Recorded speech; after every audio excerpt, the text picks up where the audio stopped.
buddy. How are you? I am doing well. How are you? I'm good. We're going to kill a little time waiting for JD because we've had a slight miscommunication Absolutely. on day No and time. worries. How are you? I'm doing great today. How are you? I'm okay. Oh, I miss your bow tie. Yes. Yeah, no, went a little casual today. Very cash. That's okay. I feel you. I feel you. I'm just Absolutely. checking that I don't have pizza sauce on my face because I was just cramming my face full of pizza. Absolutely. No, I'm about ready for dinner. So yeah, well, it was 10 o'clock here. I figured it might that's as well. fair. Yeah, it's my wife's birthday weekend. Ooh, So good. I like the weekend. Not just a day. Right. It's You're gonna actually celebrate the 25th. So she started today. She's out with her work friends right now. Awesome. And then tomorrow we're gonna have probably some kind of rainbow chip cake. Ooh, yes. And then Sunday she'll get her presents and we'll go because we can actually go out now. Woo! To an outdoor pub. Okay. As long as you're outside. Less than 6 people, less than 6. Okay. Absolutely. So we're gonna meet up with a friend of ours. All right. That'll be fun. Yeah, they have the same. I think their birthdays around the same time. So okay, very cool. So it'll be it's a big deal. Like I'm still a little people phobic. Yep. Like I'm not into this. Like let's all get together. Like yeah. I'm not feeling it too much. So it's kind of a first. Awesome. No, it's definitely different getting back into it in any forum. I would like to announce I am fully vaccinated at this point. Well done, you, sir. Very good. Well done. Oh, so I that get is my second in May 20th. Good. We have a heck of a long time between ours. Yeah, that is very interesting. I think I had 3 weeks in between mine. Yeah, I've had 2 months. Ooh, yeah. Okay. Yeah, but I have the AstraZeneca, so. Okay. Yes. Yeah. So now I just sit around waiting to clot. Yep, there it is. Just is that just normal leg pain, or am I about to? Yeah, exactly. All day long. Keep flexing. That'll move. There you go. Yep. That's funny. Oh, shoot. So I don't even know what the what are we celebrating? Like you don't have to start making your drink, but like do you have a theme? So the theme for this one was going to be, we're in the middle of the year. Or not middle, but I guess, spring's starting to come. Yeah. Everybody's kind of cycling up their cocktail menus. And I was reading recently, as doing that research, I was reading a lot of things about various types of whiskey. So I was going to do something that was a little bit educational for this one. But also the drink is going to be starting to get into that kind of like lighter, kind of juicier realm of drinks. It's kind of those more spring to summer, people would call them porch pounders. So I was Pounders. I'm loving that. Exactly. There's our title. Yeah. So I was going for that, and had a huge. Are huge these twist. in the realm of punch?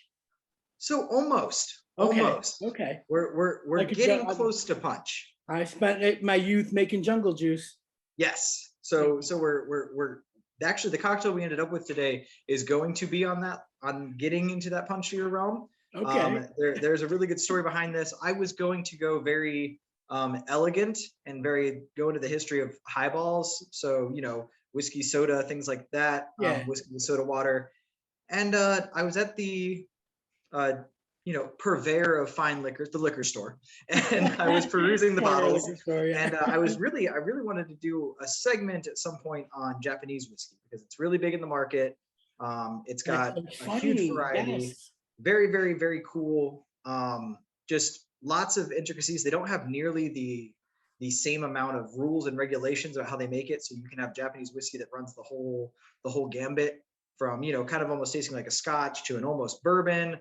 And then they do really cool things with cask aging, and they just don't have the required rules that you have in a lot of your regional whiskeys to call them, a bourbon, a rye, a scotch, right. whiskey, anything like that. So I was going to do a whole little piece on those and then kind of go into, kind of a classic whiskey drink. And standing there in front of me as I was looking was just some unaged corn whiskey questionable variety, of questionable quality for sure. I have That no moonshine. idea. That's just like a jar of moonshine. Okay. Yeah, so effectively just what you would call either hooch or a white dog. So an unaged whiskey. Okay.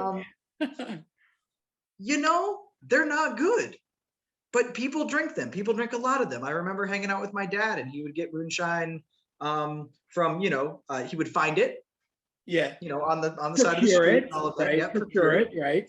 And you would sip it, and it has a very unique spirituous flavor. Really, I compare it to kind of like when you start getting into like gins and things like that. Now, it doesn't taste ginny, but like a good, well-made whiskey before it's aged. I know there's a lot of trash talked about it because you get a lot of flavors and a lot of depth in the barrel, but if it's well made, it has a nice sweetness to it.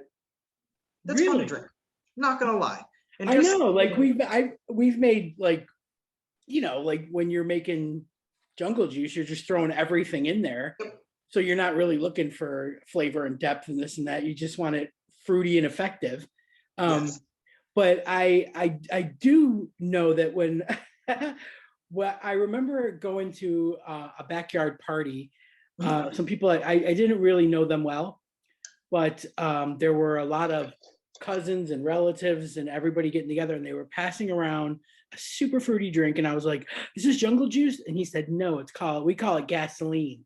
Yes. So I think it was made with what you're talking about, like a moonshine kind of thing. Yes. And I'm gonna go with, there were notes of Hawaiian punch. Okay. Good. But yeah, I remember getting leveled, like absolutely. Yes. They said they call it gasoline because you get tanked. Yep. Oh, that's good. Yeah. Oh. And I did. So I'm gonna steal that on a shooter. This will be so fun. Our springtime knock you on your keister drink. Yes. Yeah. Exactly. That's perfect. So it was very funny. I was sitting there and, just really going to get something elegant and make a really smooth, nice cocktail. And then I saw just a jar of unaged whiskey. And I was like, nobody works with it because it's inherently like not usually of quality, not usually of desire. So I figured I would take something and do something with it. I honestly never heard of the term unaged whiskey. Yes. So that is interesting. It's like it's in its baby form. This is whiskey pre-barrel. Yeah, pre-barrel, I mean, it really is interesting. One of the key things that's really fun is you get some very like light vegetal notes on it. And again, I really like rum, and when you get into rum agricoles where it's really just the cane juice itself, not really molasses or anything, you get this really grassy vegetal note on it, and you get a similar note out of this. Now, again, I don't know that I'm going to call it good. But you get some really profound flavors. In fact, when I was tasting it, you get a little bit of like almost cucumber on it, some very like light vegetal flavors. It has none of that like heavy rubbing alcohol. Oaky, and you get that on the back end. But when you compare it to the whiskey, and you really understand what the barrel does, right? And how much complexity and depth. I mean, this drink's kind of like a sweet, really, really low flavor profile gin, or like a vodka with some sugar thrown in. Like that's really funny that you say that, because my wife and I go back and forth about this, because I am convinced that, like, I understand that like with gin, it's the juniper notes and all that kind of stuff. I get that, but I taste, smell, and maybe it's because now it's in my head, like I can't get away from it, but it's all, to me, it all tastes and smells like celery. Okay. So she goes, no, it doesn't. No, it doesn't. And she eats celery like, like Bugs Bunny would eat a carrot. Like she just like gnaws on it. And when she walks by, I'm like, yep, I smell it. It's like, that's what gin smells like to me. And she's like, it does not. That is awesome. Maybe that's, I'm going to tell her it's got vegetation notes that bring me to celery. So I sound like I know what I'm talking about. There it is. Yeah, I'm not bad-mouthing it by saying it tastes like celery or it smells like celery. I'm just it's got notes of vegetation to it. Exactly. No, that's always a safe one when you can't place it. It's like, is it green pepper or is it root? I don't know. Right. Yeah. That's so weird. It is weird. Like if you stop and think about it, because I feel like everybody's kind of different, like, and I was that way when we were like trying to be snooty about wine, and people would be like, there's notes of black cherry, and there's not. I don't taste cherries. Like I'm tasting grapes that are burning. Like this isn't good. So not good with. It's Ryokas that I learned I really don't care for, but it's weird how I think you just have to open your mind a little bit, and then you will pick up notes of things, because I felt like I learned that at the Jameson tour, because they did put down, I'm gonna say, like some American whiskeys, like perhaps a Jim Beam and a Jack Daniels, just and then theirs. And you could taste the difference, and you can kind of see everybody was kind of like doing it, and then they would go like, and they would start talking to each other about it, because you do, like, I found there were like, the cinnamony vanilla notes in the Jameson Castmate, as opposed to, I didn't get that from the other ones. So I did find they were more black peppery. Would I've come to that on my own? I don't think so. But with somebody there pointing out, and that's when you get into tasting notes. And I think I've said it a couple times, but it's always important. Like, it doesn't taste like black pepper. Like, I'm not tasting black pepper. Right. But if you really think about it, the closest thing to what you're tasting might be kind of what you think black pepper tastes like. Like, it is. There's an agreed upon language that you use when you're describing these things, that you both. And that's part of when you're talking about flavor profiles. I talk about it with cigars, with whiskey, with wine, all different flavor, they don't all taste like brown sugar, even though you can put brown sugar as a description of all those. They all taste completely different. A cigar does not taste like a whiskey, and brown sugar in a cigar is not the same as brown sugar in a whiskey. Sherry soaked barrel, but I don't really taste sherry, so it's what you're getting from it. It is really, it opens your mind to a lot of stuff that you normally don't think about when you sit at a dive bar and order a Jack and Coke, like you're not really thinking about the notes that are in a Jack Daniel. Yes, but when you are like a little bit more educated on it, like even when we did the Glengoyne distillery tour in Scotland, they didn't really tell you what to look for. They were just like, like sniff it, taste it, but like that may have been in a different like they offered different packages, and we got the whiskey and chocolate package. So if you didn't have that one and you were just tasting different ages, but with this one, they were pairing it with certain kinds of chocolate. Like one was a salted caramel, one was a lemongrass and ginger based chocolate. Yeah. And as you were taking a sip and eating a piece, you could kind of, feel the flavors coming through. And I got that. But I think that, like, if we ever went back, I would go back to that same distillery, because they were so nice and personable, because thankfully we were at the last tour of the day, and it was really late, and our Uber wasn't showing up, and we were getting a little panicky, and they were like super nice and like, it's okay, you could stay here. They're locking up, and we're still waiting for our ride. So they were super accommodating and whatnot. But I would definitely go back there and do it without the chocolate, because the most interesting part was when they took you to where the barrels were, and they were telling you that was a barrel that was vanilla oak, they called it. So it's just stuff that you don't really get, until you're interested in it. So it's been a real experience. And it's funny, because I was telling my mom that you were going to be on again, and she was like, he's so educated on what and I said, he reads books on this kind of stuff. My mother was like, I didn't even know they wrote books on that kind of stuff. I'm like, exactly. Yes. So if you're interested in it, you know what you're looking for, and you know what you might be coming into, when you take a sip of something.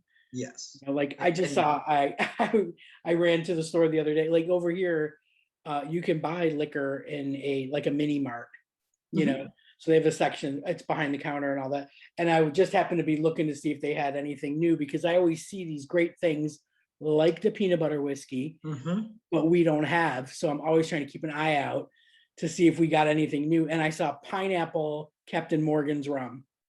Okay. Like, why are you messing with Captain Morgan? Yeah. Like, what? But you know, like I'll give it a shot. Huh. It's Or, a spice you know, rum, but 10 shots depending on how big the bottle is. But right. And I just got I don't know if you've seen this yet. This is interesting. It's gonna seem gross right off the bat, but Jagermeister. oh yeah. Cold Oh yeah. It's awesome, right? Okay. I have to, yeah, I've heard about it. I've yet to try it. Jaeger is my favorite digestif, period, hands down all day. Okay. Yes. Just for proof, let me go into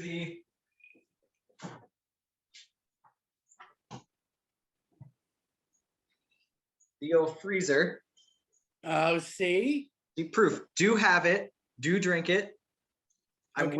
willing to accept the criticism from my peers in this realm. Honestly, I'm from, you know, a big Italian family, and after big dinners and stuff, I really, when I was younger, I remember distinctly my relatives sitting around and Yes. pouring black sambuca Yes.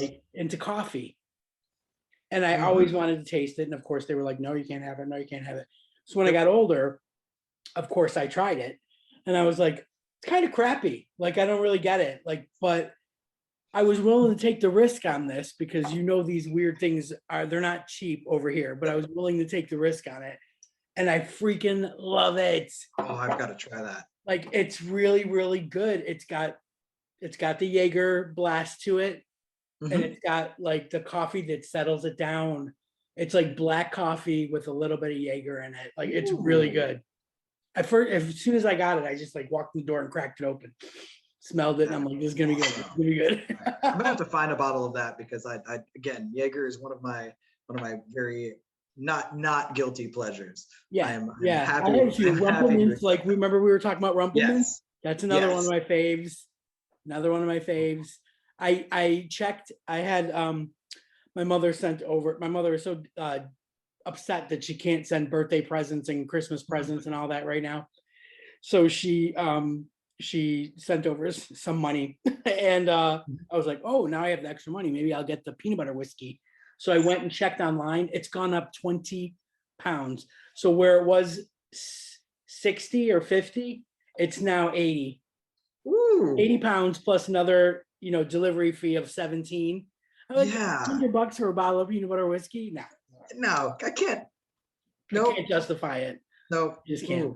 Even though, like, I could just say, I'm gonna write this off. Yeah, that's true. Research. Yep. At that point, you could just do a peanut butter washed whiskey and be there. Yeah, exactly. We'll have to go through that one time. We'll have to get into the totally treatment side of this, but yeah, I do, like, I'm a little bit of a candy ass when it comes to, you know, I just got for Easter, my wife bought me a Glenfiddich little gift set, and it had a 12, 15, and 18 year. Yeah, and they're not huge. They're like kind of little ones. Then I did a little tasting and everything. I was like, "Ooh, these are really good." But again, I can't justify it. Like, I'm not that. I don't know. It just seems like a lot. Again, I don't like when people have expensive bottles that they don't really like just to have it. Like, there's tons of things you can buy. I've got no problem buying something that I like, even if it's not super expensive. I know I'm gonna like it. That's the problem. I know I'm gonna like it, and I know it's gonna go fast. Then it's a dangerous habit. Yeah, I'm gonna want another one. So I just, you know, I can't really justify it. I can't. I'm just, yeah, that's a little crazy. I do have all the flavored ones because, like I said, I'm a bit of a wuss. So I bought the Jim Beam Red Stag Black Cherry. Ooh, that's super nice. Like, that's super, super nice. And then I have the King's Ginger, which is kind of like the ginger liqueur of a whiskey. Yes. King's Ginger is very good. We feature it in a handful of our cocktails in our restaurant group. It's amazing. Yeah, I just like it with like one ice cube in it, and I'm good. Yeah, it's so good. That was a pub discovery. Nice. Over here, yeah. And then, of course, I went on a wild goose chase trying to find it in the store. And that was a little bit crazy. Like once I had to find it. We ended up driving like 3 towns over, found it in a store like 3 towns away. Oof. But I got it. I got it. That's all that matters. It's ridiculously hard because they sell this. I don't even know what a nice way to put it. They sell like the brown bag liquors here. Yep. In our mini marts. So it's just the right size for like the homeless or the bum on the corner to sit there drinking it. They don't really, we have a place called Majestic Wines. We don't have like just a designated liquor store. Interesting. Like I don't find those. They're just kind of like, there's either a wine store or your news agent. And if you're lucky, they'll have the latest things. So it's really hard to find like all the new things that I'll probably indulge the next time I come home. I'll spend half my time in an actual liquor store like ABC Spirits. Yes. I can't even find bitters here. Oh no. Right? Oh, like I have to order that online. I have to order bitters online. Yeah. See, that's funny compared to here. I go 15 minutes up the road and I have a supermarket sized liquor store. Oh, you're so lucky. I mean, yeah, one half of it is all wine, and then the other half is all liquor, and they've got the little beer closet in the back. But I mean, just row upon that row reminds upon me of row. ABC, right? Yeah. Do you guys are you familiar with Pernods? Pernod? Yes. Pernod, yeah. Yes, and Anisette. Yes. Yes. Technically, that's what this reminds me of. Yes. Okay, that is cool. Yeah, it's got a little bit of that licorice element to it, or star anise, Yeah, not licorice. I didn't even. No, I'm not going to do it because I'm just drinking like whiskey and Coke, so I'm not going to. Not going to pull a JD. That'll ruin both. Yeah, exactly. I'm not going to pull a JD. Oh shoot! Speaking of which, she should be popping in at any time. So if you want to start, we'll catch her up when she pops in. Absolutely. Tell her we're making porch pounders. Yes. So we're going to make a porch pounder, and again, this was going to start as a very elegant display of the highball using a Japanese whiskey, going into a little history of the Japanese whiskey of that particular bottle with some research behind it. Was going to kind of do a little bit of soda water, a little bit of lemon, just really, I mean, it's like a whiskey soda, which you don't hear a lot. Really good cocktail, one of my favorites. We're going to have to revisit that at some point. Oh, definitely. And instead I found some moonshine and decided that I was going to just change that up entirely and throw something that you could drink on your front porch. Yeah. So what I started with, this is going to be kind of your a standard kind of build for cocktails, where you take a cocktail that has ingredients that you like, and then you just swap the ingredients out with other ingredients and try to leave as much the same as possible. So you kind of just, you're really riffing. You're not doing I'm not doing anything super special. Right. I'm taking a cocktail, which is already a riff on another cocktail. I'm taking a cocktail called a paper plane, which is going to be an equal parts cocktail, which is one of my favorite to build. So all the ingredients are in equal amounts. Okay. Oh, I like this. Okay.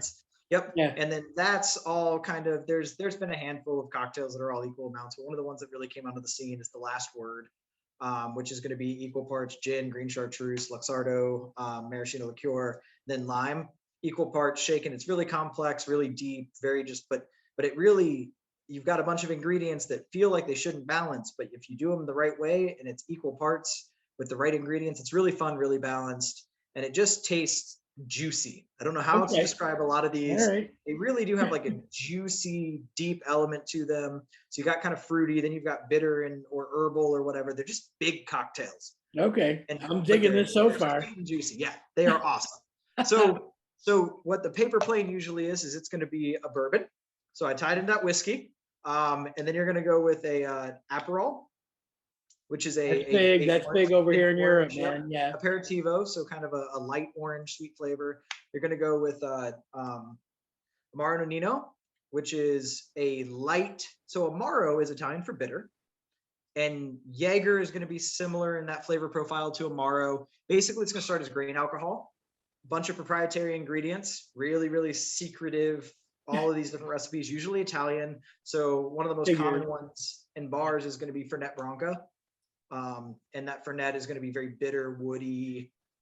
Just tons of herbs, spices, ingredients go into these. They usually come out almost black, really dark from all. Really? Okay. Yeah. So, and they're digestive, just like kind of the Sambuca after dinner. Yeah. You could have a Fernet after dinner. You could have a Nonino after dinner, a Vesubio after dinner. They're just these different brands of proprietary bitters. You could also have a Jaeger after dinner and do it the same way if it was warm. Generally drank either room temperature or kind of in a cafe corretto, which is mixed in with the coffee. Right, right. So you've got the bitter, you've got the orange, you've got the whiskey, and then you've got citrus. So it's going to usually be lemon, equal parts all the way through. I'm liking all those things together. Yeah. So it was great. So I started with this whiskey that has almost no complexity to it. Oh, we got JD. That's perfect. There we go. Timing. All right. Jay. Just in time. Just in time. We just started. We're going to start mixing. How's it going, JD? I'm just in time for the mixing. Yes, absolutely. So the key focus here to fill you in is I was going to do something really swanky, really, really fine and really elegant. I love it. We were starting up here, Jay. We were starting up here, and we're going to end up like way down there. Here. Is that in the complicatedness of all of this, or? No, it's just I was going to start with a really nice, fine whiskey, a Japanese whiskey of some sort, find something that had a good history and everything. And then I found a jar of unaged whiskey at the liquor store and said, you know what? I'm just going to make a moonshine cocktail.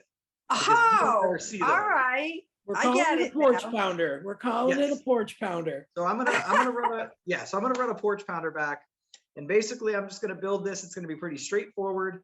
The fun here is that when I started with a whiskey that doesn't have a lot of complexity to it, again, a little bit of sweetness, a little bit of that kind of like vegetal. You can tell it's from plant, right? Not much else. Right. It's again 50%, so 100 proof. So it does have a good bite to it.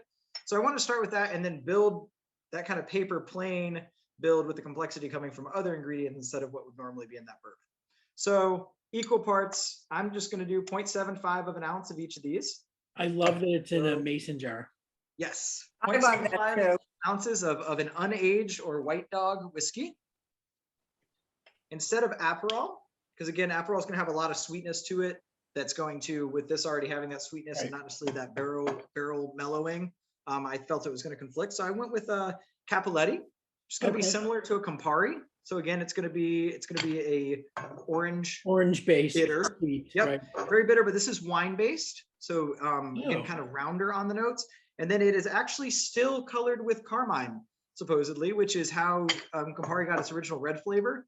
It's a dye that's created from the shells of the carmine beetle, or carmine well, I think it's called.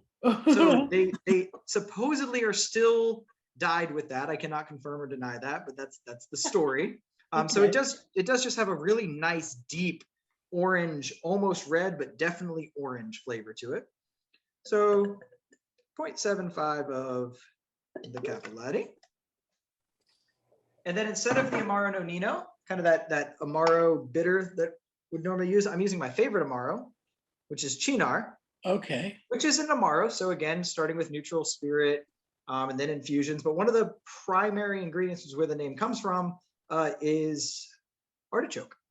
No way. Yeah. So it is going to have a very deep kind of element, really like vegetable element, some of that kind of like rough spiciness you get out of an artichoke in my mind. So I'm going to go 0.75 of this. And Cynar is the first Amaro I ever had.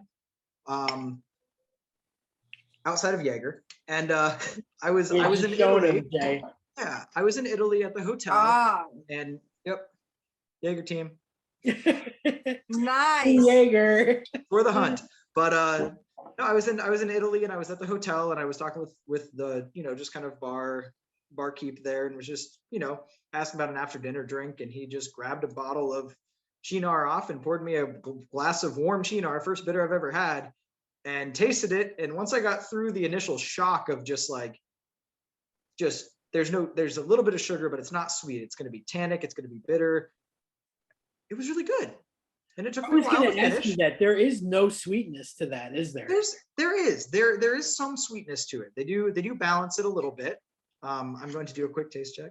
That's So it does. really Still good. Still good. Okay. No, it does. It has a good kind of sugar to it. But you really get that nice bitter kind of tannin. Kind of makes your Feels like it ears dries wiggle your a little mouth. bit. Yeah. Yeah. Okay. It dries your mouth out. But again, after dinner, it's exactly what you want. It helps settle the stomach, supposedly. That's kind of the whole story of bitters, is you drink them after dinner to kind of ease the stomach and all of that. But it does. It kind of cleanses the palate and just kind of goes down smooth. Chinar is really cool too. It's a 16.5%. So it really falls in that liqueur range where, I mean, Amaros can get anywhere, from 45 down usually. But I'm gonna go with those ingredients. And then again, tying back in, I did a little bit of trial and error. And I do think that lemon is gonna be the right citrus for this. That works. So just again, that 3/4 of an ounce of lemon. What is Amaro? Is that a liqueur? So Amaro, the word Amaro is the Italian word for bitter. So it is a bitter alcoholic beverage. Sometimes they can be aperitifs, so something to drink before dinner, or digestifs, something to drink after dinner. But they start with neutral grain or just a neutral based spirit, and then they infuse them with various herbs, spices, woods, things like that to really kind of make them this nice cloying. It's a unique experience, but very good. So think of Jaeger, and that's going to taste similar to an Amaro. Okay. So just kind of a bitter, but Amaro is again Italian, so it's kind of an Italian tradition for after dinner and as well. You know how we used to be with Sambuca, Right. Sambuca, right? So it's going to hold that same kind of place. And it's that exactly, yeah. Mhm. So, and then I have ran a couple of these back, and it needs just a hint more sugar, in my opinion. So I'm just going to put maybe a 1/4 ounce of simple syrup in there, just enough. It just needs a little bit of brightness to it. And then, as I was making them, balanced really nice. But one thing that you get when you start mixing with bourbons and some of these sweet elements is you really get that vanilla from the barrel. And I usually like to put, additional dashes of bitters and everything into my cocktails because I think they brighten it up, and there's a little bit of tiki element in there for me. So I just went with some vanilla extract and just did a couple drops of vanilla extract. Who doesn't have that? All right. Into there. This is really the front porch. Yeah. Ooh. Yeah. Yeah. Front porch. We're gonna name this, and I'm just never gonna tell you what I was gonna name it. And we're just gonna come up with the name on this. Yeah. But again, the shake. I feel like this is gonna have an element of creamsicleness to it. Oh yeah. Yeah. Right. Because of the orange citrus. A little bit of orange, a little bit of vanilla. Creamsicle comes to mind. Yeah. Yes. I'm gonna go ahead, pour that out. One of the things that changes too, that I like, this is just gonna have a very kind of nice, dark, almost whiskey coloring to it. Oh, check that out. That is nothing like what I thought it was gonna look like. Yes. Okay. So it ends up very just mellow cocktail-esque. It does look like a fruit punch there, Tyler. It looks like a fruit punch. And it is awesome. Oh, So garnish with a little lemon wheel. that looks amazing. It looks so refreshing. Yeah, that does look like something you can sit on your porch and have a couple of. Yeah. And it really is. It keeps, one of the things I like, it keeps that really vegetal, like green corn flavor from the unaged whiskey all the way through. Plays nice. You get a little bit of that kind of artichoke flavor in the mid as it's kind of finishing, but it does have that kind of jammy, orange, juicy flavor throughout. And again, it's just something that you can just keep drinking on. I feel like, you could, we should figure out how to make pictures of these. Because I feel like you're going to want to have a lot of it. Mm-hmm. You read my mind. This is definitely something worth just, going 1-to-1-to-1. And that's the other thing with 1-to-1-to-1 cocktails. They're fairly easy to scale up because everything's used equally. So you don't have to run into nearly as many of you try to scale up like an old fashioned, try to make 5 old fashions at once. The balance is hard. You can do it, Right. But they don't all You're play better very off nice making together in 5 shifts. separate in front of you. Right. Yeah. Exactly. But Yeah. with something like this, where everything's in equal parts, the citrus is always in equal parts, everything like that, they scale really nicely. They're very easy to make batches of, very easy to just make a bunch of for everybody at once. Throw it in a punch bowl, put a cool Yeah, ice cube in exactly. there. Yeah. Exactly. That's awesome. But it does look like one that you could probably transition to, like, that'd be a good New Year's drink, Yes. you know?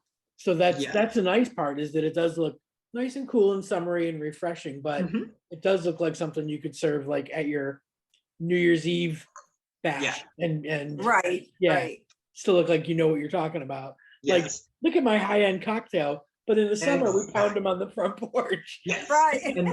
And that was one of the things going into You can dress spring it and up. You not can quite dress it being down. full summer. I didn't quite want to get into the electric color yet.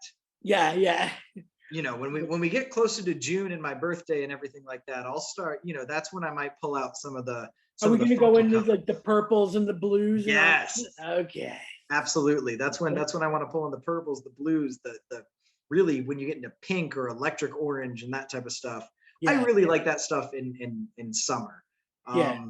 Even in fall, I like bright colors at the end of, like in the beginning of fall as you're transitioning. When it comes to winter, I usually like I like my drinks to either be very dark or clear. Right. And then spring, I usually start trying to really ease into kind of the earthy tones. And I mean, this is an element of making drinks that's fun. How do you keep it entertaining throughout a year? How do you, Yeah. you know, especially for my regulars who are like, make me a drink. I try to keep an idea of where I'm at in the year so that they don't get the same style year throughout. You know, Or yes, you'll flavor get- palette, right? Because that kind of changes too with the seasons. Yeah. Exactly. So it's always fun. It's always good to make. But you know, I feel like that photographs well too. mhm. I No, love the Instagram idea. photo. Hold that up. Let's take a picture of that. I love the idea. Yeah.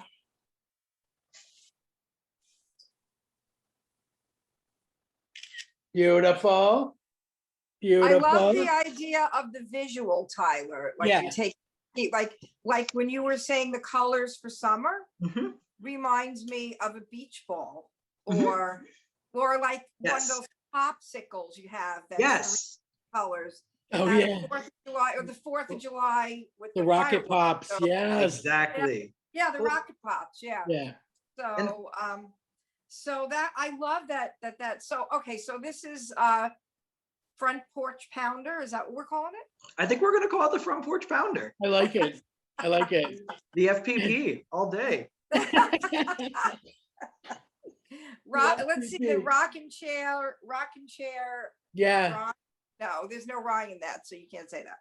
That is No, perfect. I'm gonna think of a good song to end this with. Maybe Redneck Limousine we'll put on. Oh yeah, yeah. Ooh, that It would has be to be good. it has to be one of mine. They won't Yeah. YouTube will not let you put even a piece of a song that Oh that yeah, they someone crack else down did hard. anymore. Yeah. Hard, but that's pretty new. I mean, I was still getting away with it up until a couple of months ago, and now it's like before you upload, it checks. So Ooh. it doesn't even let you get there. So it'll have to be Redneck Limousine. Perfect. Very nice. Perfect. You know, Okay. Tyler, I'm gonna give you credit for aiming high. Like you were coming in with a Japanese whiskey, and that's Yep. important to know. Yes. Yeah, it is very important that this was going to be an elegant review of a very simple classic cocktail that really utilized new inventions when you get into soda water and everything like that to highlight all of the notes of a drink. And we ended up with a bunch of ingredients thrown together to make a nice sweet drink that you can kind Basically of like a jungle juice fruit all day. punch. I love it. I love it. I was just noticing, because I'm in the morning, like there's no good morning television over here. Mhm. So I just put CNN on because it's actually CNN International. So it's probably not even what you guys are getting at that hour or whatever. But anyway, so I go about my business with it in the background. And I noticed that they have these commercials, which are far more entertaining than the news right now. But they have it's called the 100 Club. And it's the companies that have been around for 100 years or more. Okay. So like Crayola, Levi's, and they kind of feature, you know, some of those, but they started featuring Macallan whiskeys. Oh. And they tell you a little bit about the background or whatever. But then I did notice too that they also featured a Japanese whiskey.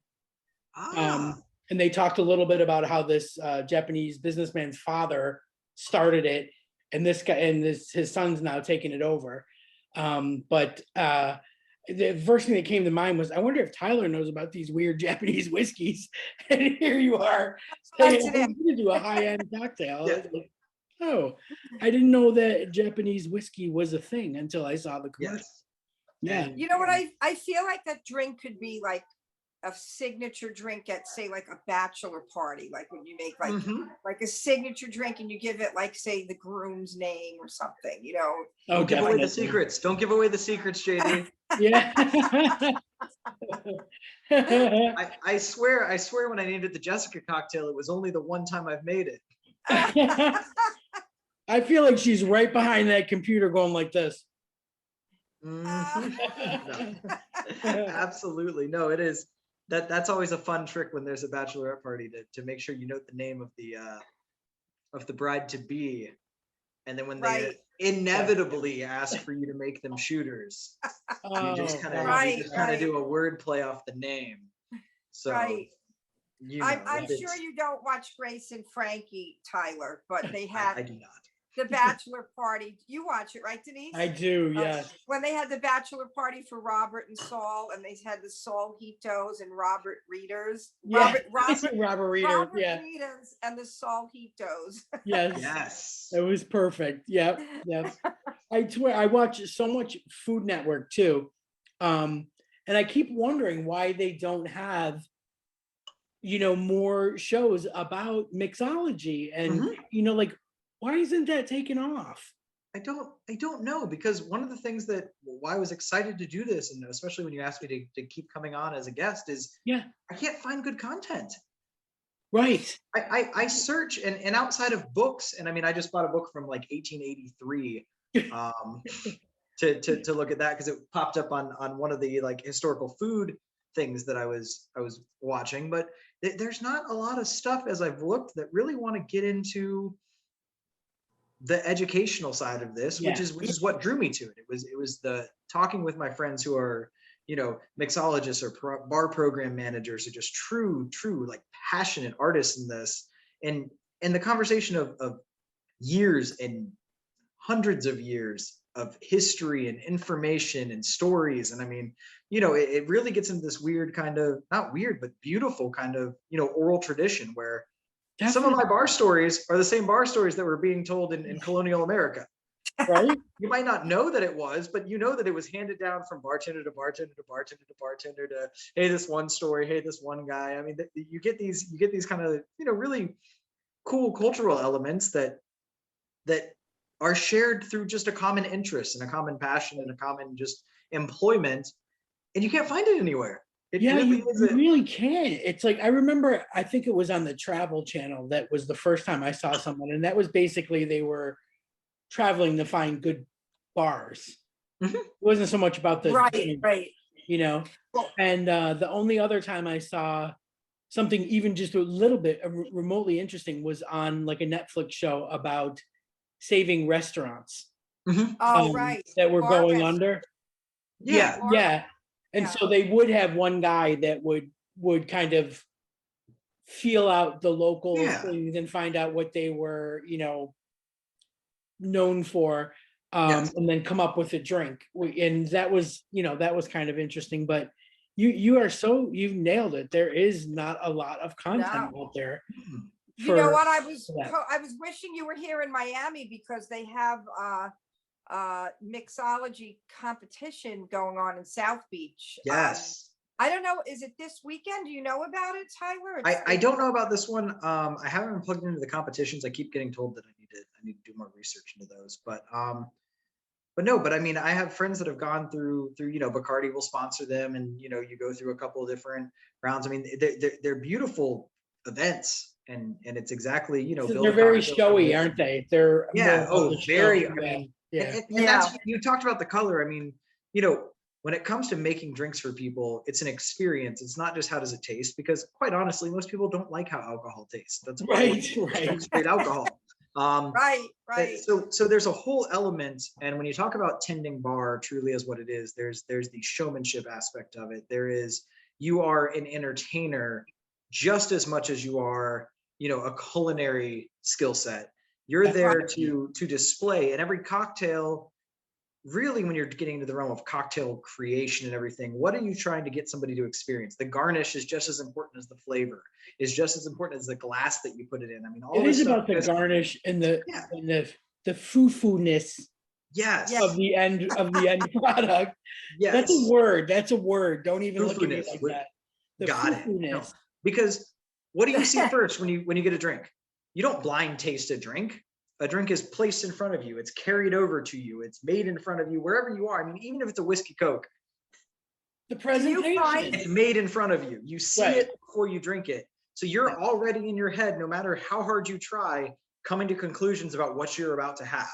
So to sell that whole experience is the key. And it's true, because I follow, and I probably tagged you a couple of times, but on Instagram, an account called Advanced Mixology. Yes. And their shit is so ridiculously cool. Yes. Like, oh yeah. It's all about the color and the presentation. Yes. And who would think about, like, I saw a weird one where they lit something on fire on the top of it, but it was like a piece of fruit or something. Yep. You can do and I was just like, herbs. Yeah, like it's beyond anything that you can imagine ordering and not feeling like an asshole when they brought it to the table. You know what I mean? Like, sure. Imagine getting that at your table. Yeah. Like a dessert. I love garnishes, so that's when someone's like, make me a cocktail. I spend about 3 minutes in the cocktail, then another 3 minutes in the garnish. Yeah, the garnish, right. But it is funny when it's like this big bright colored drink about this shit all over it. When my cousin sends me, we used to have a joke about Bloody Marys, about how like literally now they're just stuffing a cheeseburger on a stick and calling it like a Bloody Mary. And pouring some vodka on top and going, there you go. And like sticks of bacon coming out of it now, and jalapenos. And so we're always talking about like sending each other pictures of the most monstrous. It's literally your brunch in your Bloody Mary. Yes. Yeah. And you know what? It's like an experience. Like when I went with Judy, with Tyler's mom to Savannah, she took me on like a little mini tour of the bars that you had been mixing at, but you were already you had just moved to Memphis. And it was like you were going on a ghost tour. It was like a ghost tour, but for drinks. And it was an experience because like, they tell you about it while they're making it. Yes. It's a whole recipe and they're crushing up the produce. And so like, I'm thinking you're probably great. Like when you do something like that, like when it's someone's first date, or say it's like a match date and they have nothing to talk about, but now here comes the mixologist and he's explaining everything. And like, now they get to talk about that, or asking you, like maybe you ease people into relationships or first dates, maybe not relationships, but first dates. That's perfect. You know? Yep. Break the ice, so to speak. In a pub, like you never, like that's just it's fun. Like the most cocktail looking drink that you'll find in a pub is Pimm's in the summer, right? Because you got to have mint, cucumber, strawberries, oranges. What else? There's some. Is there no mint? You got more than I usually go with. All crammed in there with your little bit of Pimm's and then your lemonade, your fizzy lemonade. And that's like the drink of this nation in the summer. Like that is. They're fantastic. That sounds great. That sounds really good. Yes. No, Pimm's is fantastic. And I love when people ask me to make them and I know how to make them. Everybody's like, I'm like, oh yeah. Now I do stiffen them. I like to add extra gin. Yeah, sure, definitely. But because that's a gin. Actually, the Pimm's itself is like a gin liqueur, isn't it? It's a gin-based liqueur. So I just like to stiffen it a little. Yeah. But isn't that the official drink of the Kentucky Derby? They do it just one every year. Yeah. So Pimm's. Yep. So I didn't know that. I just learned that. I thought it was the mint julep. No, the mint julep it is. Well, but Pimm's I think sponsored it the whole thing one year, didn't they? Yeah, no, Pimm's did a huge Pimm's Cup element to it and everything. And honestly, if you just put Pims into a bunch of powdered ice, if I'm in Georgia to be corrected, it is powdered ice. If you use crushed ice, you do not know how to I'll work make. with that. It does look like snow. Yeah. It is supposed to be. Again, you're in the deep south in the middle of the summer. You should be emulating snow that you shouldn't see anyway in the deep south. and that's the whole point. And I read a beautiful written letter by somebody from the late 17 or early mid 1800s describing how to make a mint julep. And it is in the most flowery South Carolina style speech. And, take your ice and, beat it until it is fine as snow, and then beat it for another hour or so. And then upon that point, I mean, it was just beautiful. But honestly, the key to a good mint julep, and maybe we'll have to do one of those because they're a lot of fun, is as summer comes, I'm counting on you in the summer because we don't have air conditioning. I'm gonna need I'm gonna need either block ice. Big block of ice, but nice, chilly, refreshing drinks as I sit here pouring out with sweat with a fan blowing on me, making noise in the background. That's how our summer shows are gonna be. There it is. My hair is gonna be all blowing this way. We haven't had The the over summer there. show yet. That'll be interesting to see. Well, the sun's creeping out. It was like 60, 66, 60, maybe 68, I would say today, because it was super, super sunny. And it lulls you into this, oh my God, it looks so nice and warm. And you step outside and it's still got a little, little crisp breeze. And you're like, nice. Oh. I'm a little jealous because we're already like hot.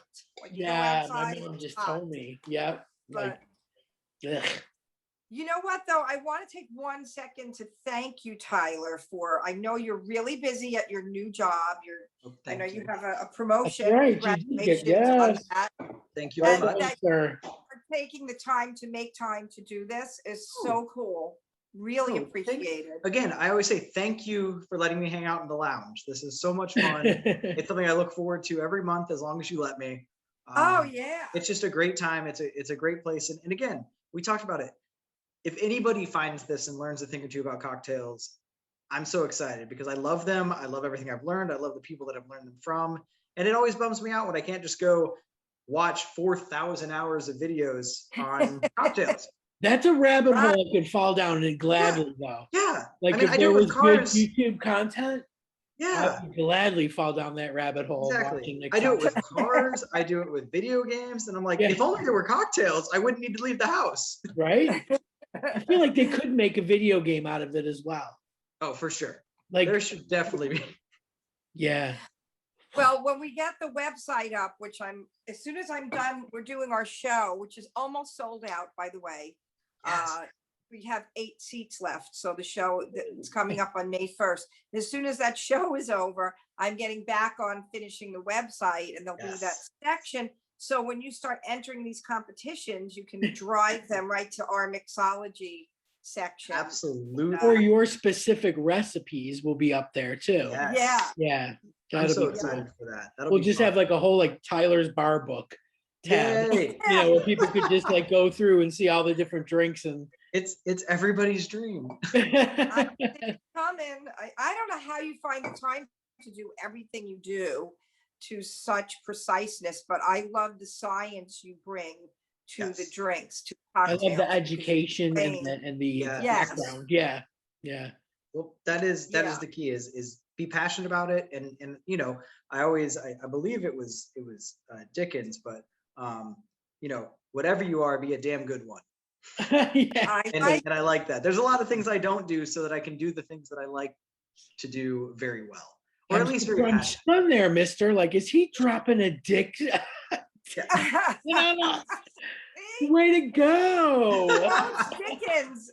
That's British, man. He's dropping a Dickens on us. Yes.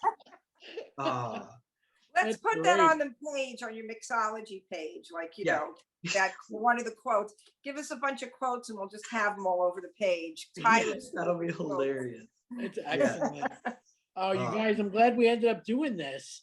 For Me sure. too. Yeah, we've got just about like a minute left. So I'm going to wrap up by saying congratulations on your promotion. Thank you so much. Thank Yes. you for teaching us. We're just a little bit more knowledgeable than we were. Yes. And that's huge.